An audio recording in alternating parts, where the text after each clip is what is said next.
नमस्कार साथियों, स्वागत है आपका हमारे YouTube चैनल में। आप छत्तीसगढ़ की किस जगह से हमारे समाचार सुन रहे हैं, कृपया कमेंट बॉक्स में लिखकर हमें ज़रूर बताएं। साथ ही हमारे चैनल को सब्सक्राइब करना ना भूलें। रायपुर से प्रस्तुत हैं छत्तीसगढ़ के प्रादेशिक समाचारों के साथ में रजनी शुक्ला। पहली मुख्य समाचार। विधानसभा में आज वित्त मंत्री ओपी चौधरी पेश करेंगे आगामी वित्तीय वर्ष के लिए प्रदेश का बजट। निर्वाचन आयोग ने स्पष्ट किया है कि ईपिक नंबर समान होने का मतलब फर्जी मतदाता नहीं, पंजीकृत मतदाताओं को आवंटित किया जाएगा विशिष्ट ईपिक नंबर। नारायणपुर जिले में कल हुआ अबूझमाड़ पीस हाफ मैराथन का आयोजन, देश विदेश के एथलीट हुए शामिल और रमजान का पवित्र महीना कल से शुरू हो गया है। अब समाचार विस्तार से। छत्तीसगढ़ विधानसभा के बजट सत्र के 5वें दिन आज वित्त मंत्री ओपी चौधरी आगामी वित्तीय वर्ष के लिए प्रदेश का बजट प्रस्तुत करेंगे। मीडिया से बात करते हुए श्री चौधरी ने कहा कि यह हमारी सरकार का दूसरा बजट होगा जो छत्तीसगढ़ को नई ऊंचाइयों पर ले जाएगा। निर्वाचन आयोग ने स्पष्ट किया है कि एक ही नंबर के 2 मतदाता फोटो पहचान पत्र ईपीआईसी का अर्थ यह नहीं है कि पहचान पत्र फर्जी है या मतदाता बोगस है। आयोग ने एक बयान में यह बात कही। इससे पहले मीडिया की खबरों में 2 अलग-अलग राज्यों में मतदाताओं के एक ही नंबर के मतदाता फोटो पहचान पत्र का मुद्दा उठा था। आयोग ने स्पष्ट किया है कि कुछ मतदाताओं के ईपिक नंबर एक हो सकते हैं, लेकिन जनसांख्यिकी, विधानसभा निर्वाचन क्षेत्र और मतदान केंद्र जैसा अन्य ब्यौरा अलग होता है। निर्वाचन आयोग ने कहा कि मतदाता जिस राज्य या केंद्र शासित प्रदेश की मतदाता सूची में नामांकित हैं, वहां वे अपने निर्वाचन क्षेत्र में निर्धारित मतदान केंद्र पर ही वोट डाल सकते हैं। इसके अलावा मतदाता कहीं और वोट नहीं डाल सकते। आयोग के अनुसार मतदाता सूची के डेटाबेस को एरोनेट प्लेटफॉर्म पर स्थानांतरित करने से पहले विकेंद्रीकृत और मैनुअल व्यवस्था के कारण अलग-अलग राज्यों और केंद्र शासित प्रदेशों में कुछ मतदाताओं को एक ही संख्या वाले मतदाता फोटो पहचान पत्र आवंटित हो गए थे। निर्वाचन आयोग ने यह भी स्पष्ट किया कि पंजीकृत मतदाताओं को विशिष्ट ईपिक नंबर आवंटित करने का निर्णय लिया गया है। नगर पालिक निगम अंबिकापुर के नवनिर्वाचित महापौर और पार्षदों का शपथ ग्रहण समारोह कल अंबिकापुर में पीजी कॉलेज हॉकी स्टेडियम में संपन्न हुआ।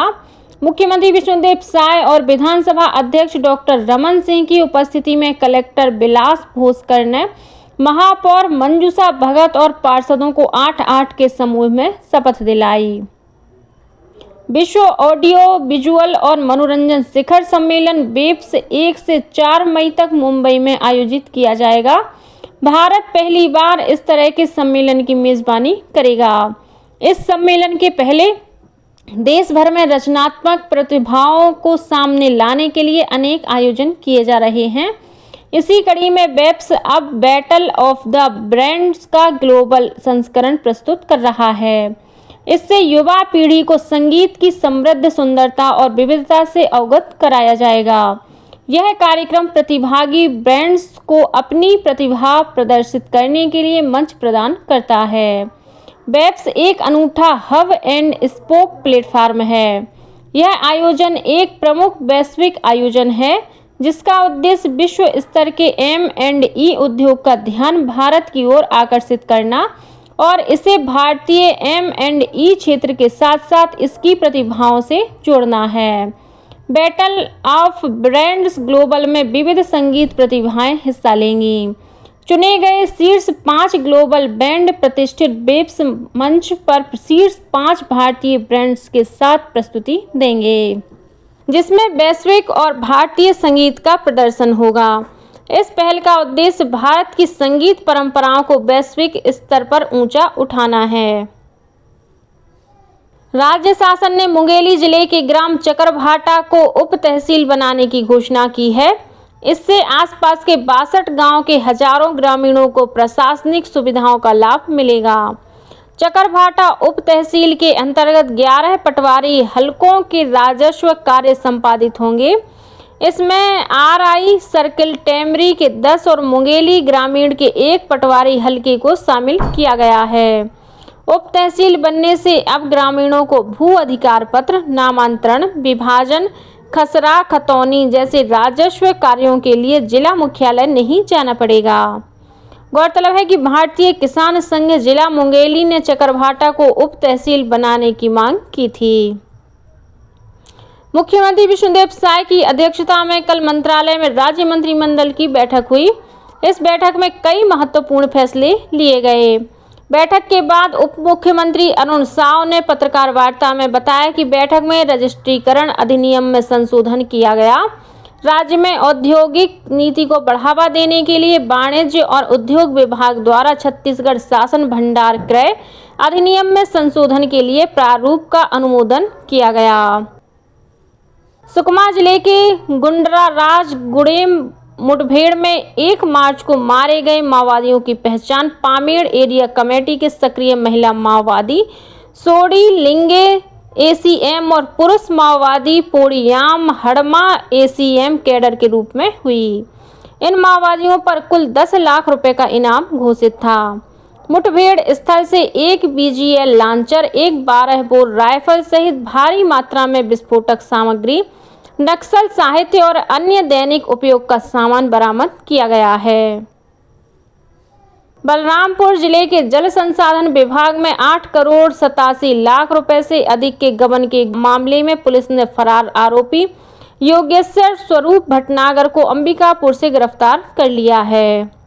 आरोप है कि तत्कालीन एसडीओ संजय कुमार ग्रायकर, वरिष्ठ लेखा लिपिक Mithilesh Kumar Pandey, data entry operator Sanjeev Kumar Singh और संभागीय अधिकारी नीरज अभिषेक एक्का ने वर्ष 2022 में सरकारी राशि को फर्जी दस्तावेजों के जरिए निजी खातों में ट्रांसफर कर दिए थे, जिसमें आरोपी योगेश्वर स्वरूप भटनागर ने भी अपने खाते में 1 करोड़ 56 लाख रुपए प्राप्त किए थे।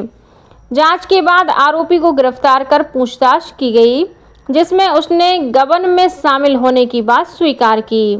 इसके बाद आरोपी को न्यायालय में पेश किया गया, जहां से उसे न्यायिक रिमांड पर जेल भेज दिया गया है। रायपुर पुलिस ने कथित समाजसेवी ममता शर्मा और उसके पति संजय शर्मा के खिलाफ धोखाधड़ी, गाली गलौज, धमकी और गाड़ी हड़पने का मामला दर्ज किया गया है। खड़गवा निवासी अनिल कुमार साहू ने पुलिस में धोखाधड़ी करने की शिकायत दर्ज कराई है, जिसके आधार पर पुलिस ने दोनों आरोपियों के खिलाफ कार्रवाई शुरू कर दी है। नारायणपुर जिले में कल अबूझ माड़ पीस हाफ मैराथन का आयोजन किया गया। जिले के हाई स्कूल मैदान से सुबह 5:30 बजे हाफ मैराथन की शुरुआत हुई, जिसमें हजारों धावकों ने भाग लिया। अबूझ माड़ के बासिंग में मैराथन समाप्त हुई। इस मैराथन में लगभग 10,000 धावकों ने रजिस्ट्रेशन कराया था, जिनमें देश विदेश के एथलीट शामिल थे। पीस हाफ मैराथन में उत्तर प्रदेश के धावक अक्षय कुमार ने प्रथम स्थान हासिल किया है। वहीं अंतर्राष्ट्रीय धावकों की भागीदारी में यूथोपिया के एथलीट थॉमस आर टसा ने दूसरा स्थान प्राप्त किया। महिला वर्ग में यूथोपिया की बटोटा ने पहला स्थान और उत्तर प्रदेश की रेणुका ने दूसरा स्थान हासिल किया। कोरबा जिले के केरा कछार पाली गांव की कबड्डी खिलाड़ी संजू यादव का चयन भारतीय टीम में एशियन कबड्डी चैंपियनशिप के लिए हुआ है। संजू यादव अंतर्राष्ट्रीय स्तर पर खेलने वाली छत्तीसगढ़ की पहली कबड्डी खिलाड़ी बन गई हैं। 9 मार्च तक ईरान के तेहरान में होने वाली इस प्रतियोगिता में संजू भारतीय टीम का हिस्सा होंगी।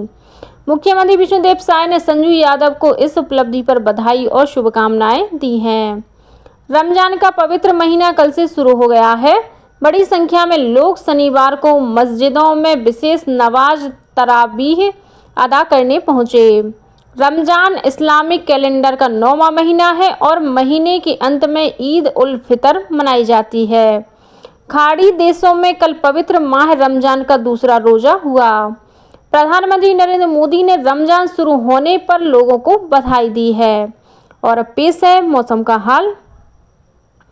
मौसम विभाग से प्राप्त जानकारी के अनुसार प्रदेश के तापमान में एक बार फिर हल्की गिरावट का दौर शुरू हो सकता है। मौसम वैज्ञानिक एचपी चंद्रा ने बताया कि आज 3 मार्च से दक्षिण से हवा का आगमन कमजोर होने की संभावना है। इसी के साथ छत्तीसगढ़ के समाचारों का ये बुलेटिन समाप्त हुआ। नमस्कार।